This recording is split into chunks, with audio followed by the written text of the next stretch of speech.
ધોરણ 8 વિષય હિન્દી। સોચ અપની અપની જે એક વાદ વિવાદ છે। વિદ્યાર્થી મિત્રો, આપણે આગળના ભાગમાં આનો થોડો અભ્યાસ કર્યો હતો। સૌપ્રથમ વાત કરીએ તો સોચ અપની અપની વિશે। સોચ અપની અપની તે એક વાદ વિવાદ છે। સ્વાભાવિક રીતે જ વાદ વિવાદ એટલે કોઈ પણ એક વિષય ઉપર પક્ષ અને વિપક્ષ પાડવામાં આવે। એક પક્ષ તર્ક રજૂ કરે જ્યારે બીજો પક્ષ એટલે કે વિપક્ષ તેનો વિતર્ક રજૂ કરે। વિચારોની અભિવ્યક્તિને વાદ વિવાદ કહે છે। કેટલાક વિષયને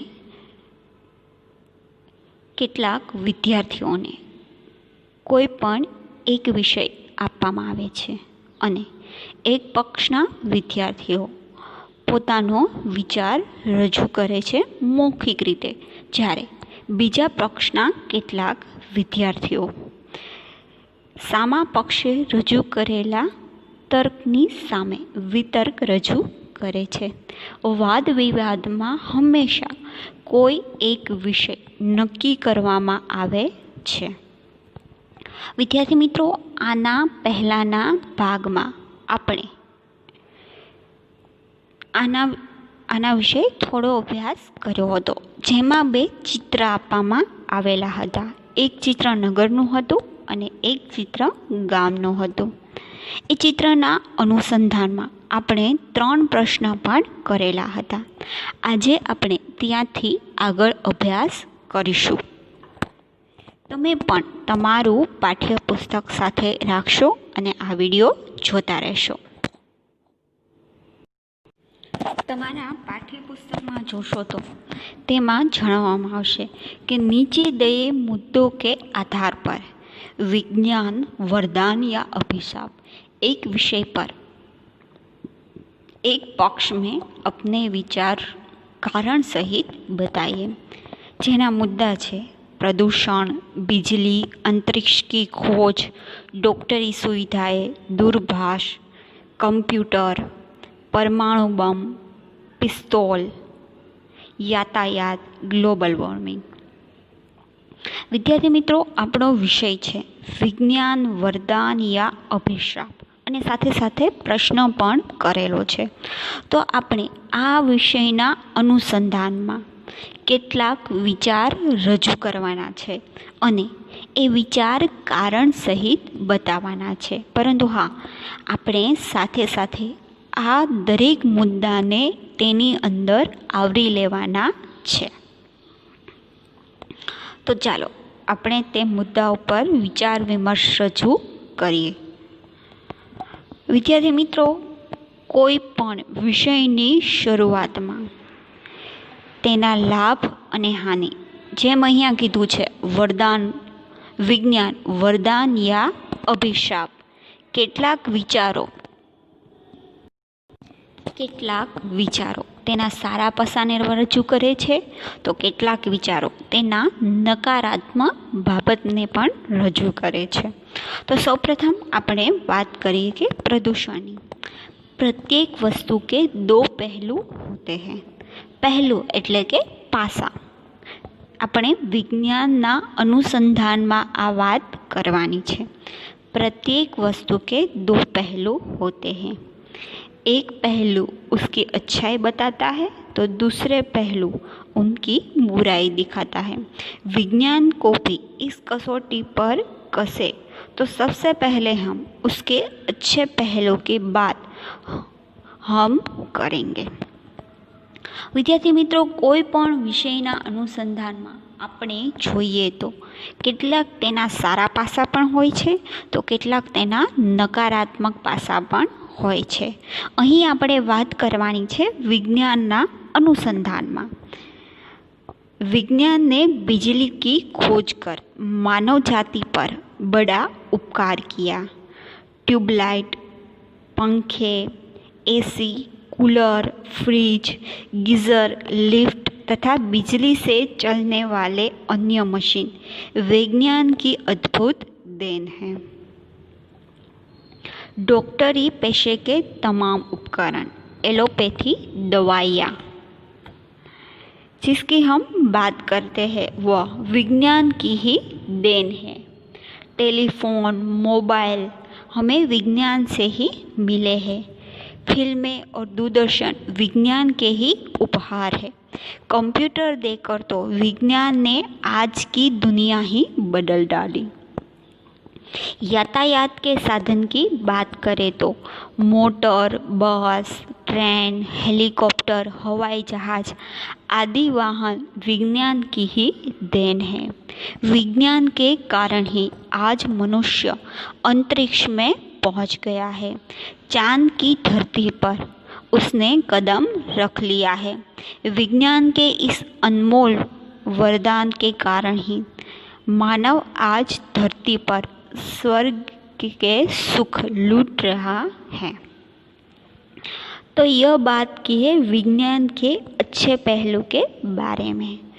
विज्ञानની વાત કરે તો વિજ્ઞાનની સૌપ્રથમ જો મનુષ્યને જો સૌથી પહેલી અને સૌથી સારી, સૌથી મોટી ભેટ હોય તો તે છે વીજળીની ભેટ। ટ્યુબલાઇટ, પંખા, એસી, કુલર, ફ્રીજ, ગીઝર, લિફ્ટ અને વીજળીથી ચાલવાવાળા અન્ય મશીનો વિજ્ઞાનની આપણને દેન છે। અને કેટલીક વાત કરીએ તો ડૉક્ટરની એલોપેથી દવા જે વિજ્ઞાને આપણને આપી છે। ટેલિફોન, મોબાઈલ આ બધું જ આપણને વિજ્ઞાનને લીધે મળ્યું છે। પિક્ચર, દૂરદર્શન વિજ્ઞાનની જ ભેટ છે। અને હા, કમ્પ્યુટર જેવું ઇલેક્ટ્રોનિક સાધન આપીને આજે વિજ્ઞાનને કારણે દુનિયા બદલી ગઈ છે। કેટલાક હવાઈ જહાજ, કેટલાક વાહન વ્યવહારના સાધનો જેમ કે મોટર, બસ, ટ્રેન, હેલિકોપ્ટર જેવા સાધનો વિજ્ઞાનને કારણે જ આપણને મળ્યા છે। વિજ્ઞાને આજ એટલી મોટી ખોજ કરી છે કે આજે મનુષ્ય આકાશમાં પહોંચી ગયો છે। તેને ચંદ્રની ધરતી પર પગ મૂક્યો છે। આટલા બધા વિજ્ઞાનના વરદાનને કારણે જ મનુષ્ય આજે ધરતી ઉપર સ્વર્ગ જેવું સુખ માણી રહ્યો છે। હવે વાત થઈ આ વિજ્ઞાનના સારા પાસાની, એટલે કે વિજ્ઞાનના વરદાનની। હવે આપણે વાત કરશું વિજ્ઞાનના બીજા પાસાની, એટલે કે અભિશાપની। જેમ આગળ કહ્યું તેમ વિદ્યાર્થી મિત્રો, કોઈ પણ બાબતના બે પાસા હોય છે, એક નકારાત્મક અને એક હકારાત્મક।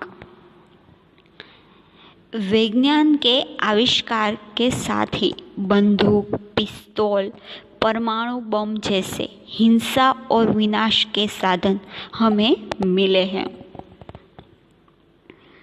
विज्ञान के कारण ही आज कई प्रकार के प्रदूषण बढ़ गए हैं, जिसमें जल, भूमि, वायु जैसे प्रदूषण आज हमें देखने को मिल रहे हैं। इसमें संदेह नहीं है, ये विज्ञान के अभिशाप है, परंतु विज्ञान के वरदानों की तुलना में उसके अभिशाप खतरनाक होते हुए पर भी कमज़ोर पड़ जाते हैं। सच तो यह है कि यदि विज्ञान न होता तो मानव जाति आज भी वही जीवन जीती जो आदिकाल में जंगलों में रहने वाले लोग जीते थे। इसलिए हमें विज्ञान को वरदान और आधुनिक वैज्ञानिकों का आभार मानना चाहिए। विद्यार्थी मित्रों, हवे बात करिए तो अपना विज्ञानना अभिशापनी। विद्यार्थी मित्रों, કેટલીક વિજ્ઞાનના શોધો જેને વિનાશ તરફ લઈ જાય છે, જે મનુષ્યનો વિનાશ નોતરે છે। બંદૂક, પિસ્તોલ, પરમાણુ બોમ્બ જેવા હિંસક સાધનોથી મનુષ્ય આજે વિનાશ તરફ ગતિ કરી રહ્યો છે. અને હા, કેટલાક પ્રદૂષણો પણ આપણને જોવા મળે છે, જેમાં જળ પ્રદૂષણ, વાયુ પ્રદૂષણ, ભૂમિ પ્રદૂષણનો સમાવેશ થાય છે. એમાં જરા પણ શંકા નથી કે આજે આ વિજ્ઞાન એક અભિશાપના રૂપમાં આપણી સમક્ષ આવી રહ્યો છે. પરંતુ વાત કરીએ તો વિજ્ઞાન વરદાન અને અભિશાપની, તો વિજ્ઞાનના વરદાનની સામે વિજ્ઞાનના અભિશાપ ખતરનાક હોવા છતાં પણ થોડા ઘણા નબળા પડી ગયા છે. જો વિજ્ઞાન ન હોત તો આજે પણ માનવજાતિ આદિકાળમાં જેવી રીતે મનુષ્ય જીવન જીવતો હતો, જંગલમાં રહીને, તે રીતે મનુષ્ય જીવતો હોત. એટલા માટે આપણે વિજ્ઞાનનો આભાર માનવો જોઈએ. તો વિદ્યાર્થી મિત્રો, આપણે આજે નીચે दिए गए हुए मुद्दों के आधार पर विज्ञान वरदान या अभिशाप इस विषय के पक्ष पर अपने विचार कारण सहित प्रस्तुत कीजिए, જેનો અભ્યાસ કર્યો. વિદ્યાર્થી મિત્રો, હવેનો પ્રશ્ન, कौन शक्तिशाली है, कलम या तलवार? अपने विचार कारण सहित बताइए, જે તમારે હોમવર્કમાં કરવાનો રહેશે. હવે વાત કરીએ તો તેને પછીના પ્રશ્નની. दिए गए सामग्री को पढ़िए और उसके आधार पर प्रश्न के उत्तर दीजिए. તો સૌથી પહેલાં આપણે આ ફકરાને જોશું. તમે પણ તમારું પાઠ્યપુસ્તક સાથે સાથે રાખશો. આપણે આની નીચે આપેલા પ્રશ્નોનો પણ અભ્યાસ કરવાનો છે. સૌપ્રથમ વાત કરીએ તો बहुत दूर जन्म ले रहा है धरती जैसा ग्रह. नासा की दूरबीन ने दिखाई पृथ्वी के जन्म जैसी तस्वीरें. 424 प्रकाश वर्ष दूर है नया ग्रह. આ માહિતી તમારા પાઠ્યપુસ્તકમાં આપેલી છે, જેનું હું પઠન કરું છું. તમે પણ સાથે સાથે તમારા પાઠ્યપુસ્તકમાં ધ્યાન આપશો. शिकागो AFP हमारी पृथ्वी से 424 प्रकाश वर्ष दूर गर्म गर्दों गुवारों के बांध धरती जैसा एक ग्रह आकार ग्रहण कर रहा है.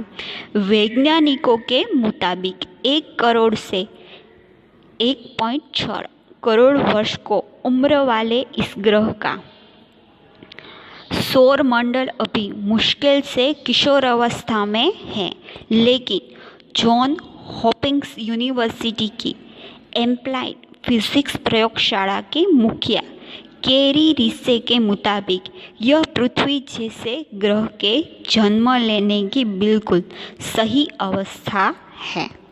इस सौर मंडल के 2 तारों में से एक के इर्द गिर्द धूल की गहरी रिंग बन गई है. वैज्ञानिकों के मुताबिक यह रिंग सौर मंडल के बसने योग्य क्षेत्र में जमा हो रही है. एक दिन इस जगह पर धरती जैसा मिट्टी पत्थर से बना ग्रह जन्म लेगा, जिसमें पानी भी मौजूद होगा. शिष्य कहते हैं कि सूर्य जैसे तारे के चारों ओर धूल को ऐसी पट्टियों का जन्म लेना बहुत दुर्लभ घटना है और इसके बाहर की ओर बर्फीला बेल्ट से वह संभावना बनती है कि एक दिन इस ग्रह में पानी भी मौजूद होगा. उन्होंने कहा है कि ग्रह का रूप ले रही धूल उन्हीं पदार्थों से बनी है जिनसे हमारी पृथ्वी के क्रस्ट व कोर का निर्माण हुआ है. शिष के अनुसार इस बात से भी इनकार नहीं किया जा सकता कि एक दिन वहाँ धरती जैसा जीवन भी पनपे. उन्होंने कहा है कि यह धरती के जन्म की घटना को दोबारा देखना जैसा अनुभव है.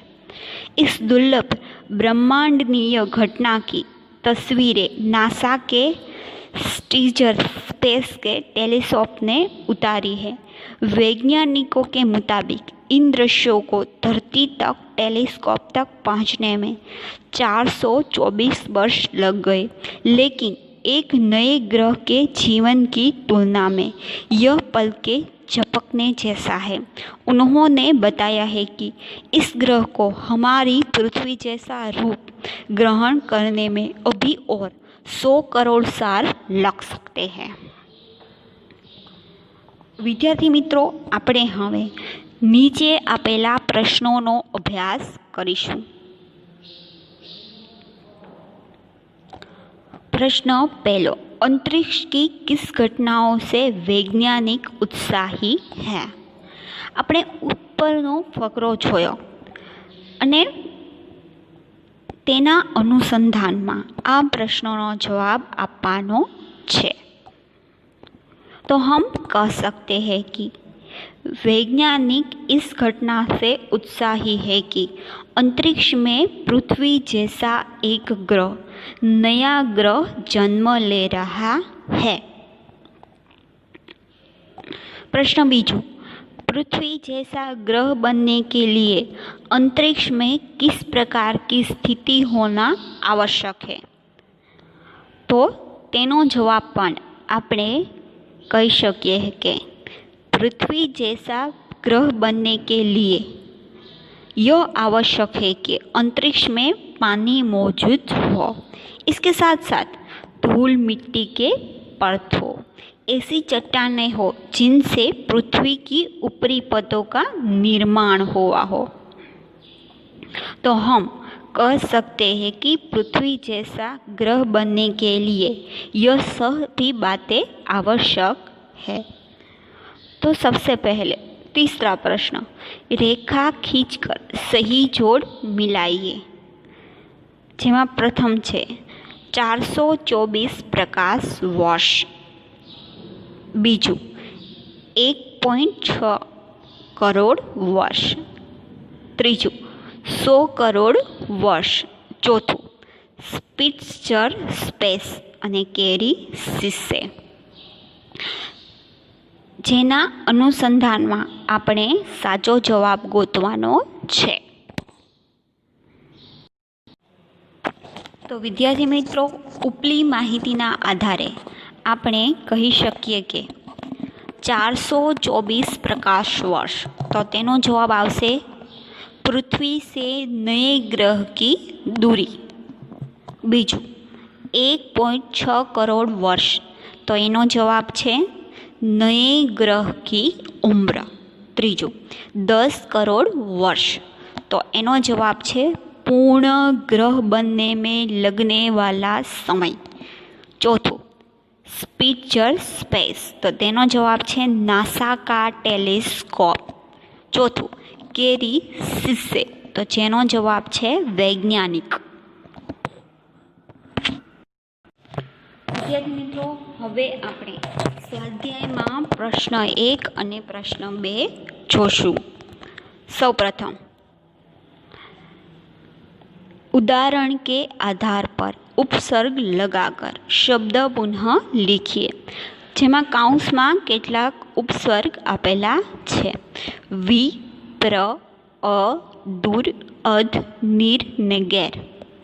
આ ઉપસર્ગના અનુસંધાનમાં તમારે શબ્દ બનાવવાનો છે અને ઉદાહરણ પણ આપેલું છે। પહેલું, ભિન્ન તો વિભિન્ન।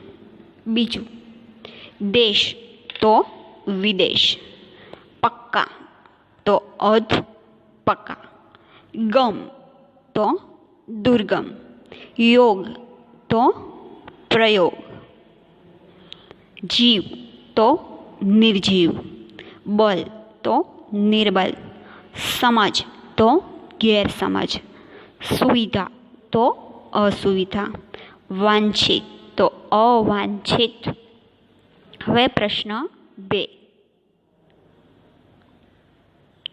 उदाहरण के आधार पर प्रत्यय लगाकर शब्द पुनः लिखिए।